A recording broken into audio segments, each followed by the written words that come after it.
Alright, here's my review for Dante's Inferno. Now, I want to get right into this review, so I'm not really going to have much of an intro. I'm just going to say this game came out a couple days ago. It came out the same day as Bioshock 2, and I had to play this and Bioshock 2 at the same time because I rented both of them.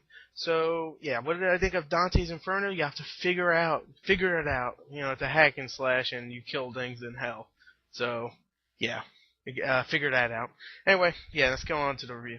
Okay, now story in Dante's Inferno is kind of like a wet dream for me because it's easy for me to explain it, and it was still entertaining, so it wasn't bad, and it's easy to explain. Pretty much, you are Dante, who is pretty much a soldier, you know, he's just like one of those badass soldiers. He, you know, for some reason sews some emblems into his skin for some reason. You know, he was badass. You could tell he's badass because he could sew things into his skin without going, ah, yeah, yeah. Well, actually, he does scream, and he's like, ow, but he does it anyway because he's badass. Dante is badass.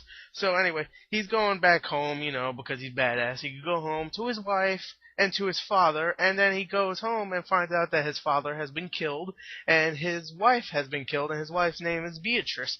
And he finds out that it is pretty much, I'll just say here, it's pretty much the devil that killed her.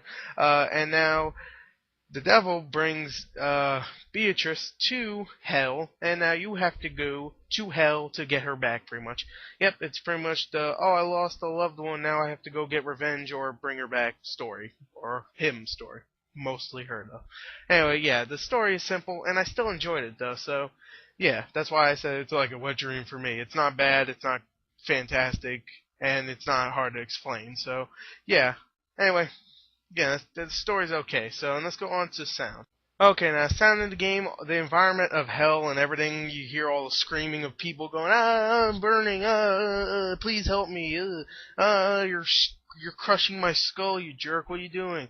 You know, and all the actual creatures and stuff, they all sound fantastic. But I have to admit, Dante himself, he's a little annoying because all he yells is Beatrice. I mean, you probably heard this from my reviewer also, but I swear to God, I was like, come on. I played it a little bit. He wasn't doing that the whole time. I played it much more. Yes, that's all he said. That's all he never talks about anything else besides there's one part where he talks about his father.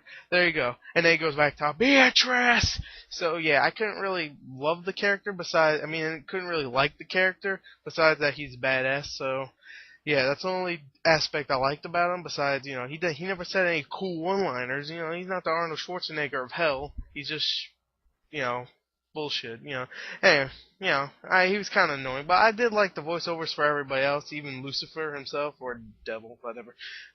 He was cool. Yeah, his voice was cool. He was menacing. The girl that played Beatrice, she was good too. You know, just the voiceovers were decent overall. And the environmental effects, the environmental sounds and just the actual creatures and stuff, they sounded great. So overall, yeah, the special effects sounded great also. Just like, you know, Dante's powers, and he shoots big crosses at people, and it always goes shing, shing. I'm like, Jesus power. Anyway, let's go on to the graphics. Alright, now the graphics in Dante's Inferno to me are actually fantastic, to be honest. The environment of hell, I mean, you know, the Inferno, the 9 circles of hell look fantastic, all of them. It definitely, a couple of them are definitely great. I can't really remember them, but there's a couple that was like, whoa. I think Gluttony, yeah, that one was disturbing as hell. That's where all the fat guys and stuff, you know, I'm not gonna ruin it. You have to play it, and you'll see. When you get to the circle of Gluttony, oh my god, that's pretty disturbing. Anyway, yeah, hell itself looks disturbing. I thought the character models overall, the actual creatures and everything, you know, maybe Dante also looked cool. Yeah, they were great overall. I love the animation also, where it goes back to flashbacks and it shows like Dante's past or something, and it always has like animation. I thought the animation was really cool. Definitely different in one of these action games. And the special effects were also good, like your power-ups, they look great. Like I said, the holy cross, you could throw it at people, and don't think you actually get a wooden cross and throw it at people. You throw like a magical cross at someone, and you pretty much go Jesus power, like I said before, Jesus power, Jesus power. times 3 Jesus power, you know, all that stuff. I thought the graphics overall were probably the best part of the game. So yeah, so far I'm really liking this game, right? I really like the story, I really like the sound, I really like the graphics. So what could be bad? Okay, let's go on to the gameplay. Okay, now I just realized that I made it sound like the gameplay was bad. It's not bad, okay? It is the worst part of the game. It is really fun, I have to admit. The actual hack and slash is really fun. It does get a little tedious sometimes and repetitive, but, you know, it's still fun most of the time. But here's the big problem, the puzzles.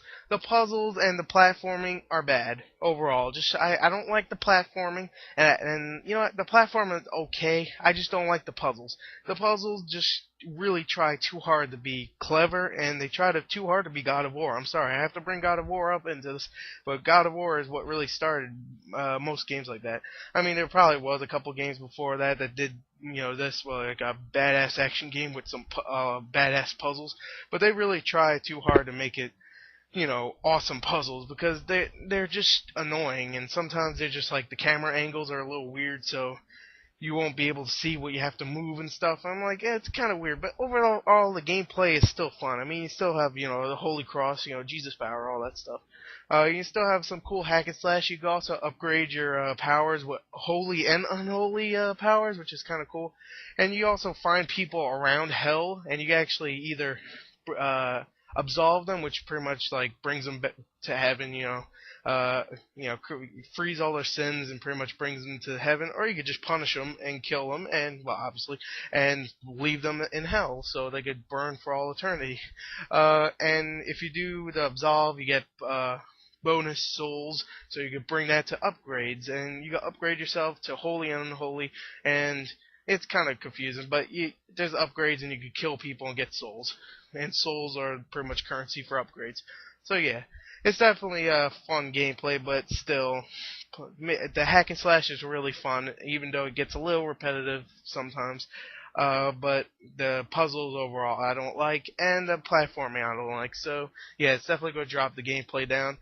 So overall, I think it is worth a rent. Go rent it. It's still fun, but don't expect a fantastic game. Kind of disappointed, but still a good game overall. So there you go. I am Gordon Movie God, and I like pie. You know, I did that before for my Bioshock 2 review. Might as well do it for this one, right? Yeah, it wasn't funny before. Ain't funny this time. Anyway, I like pie.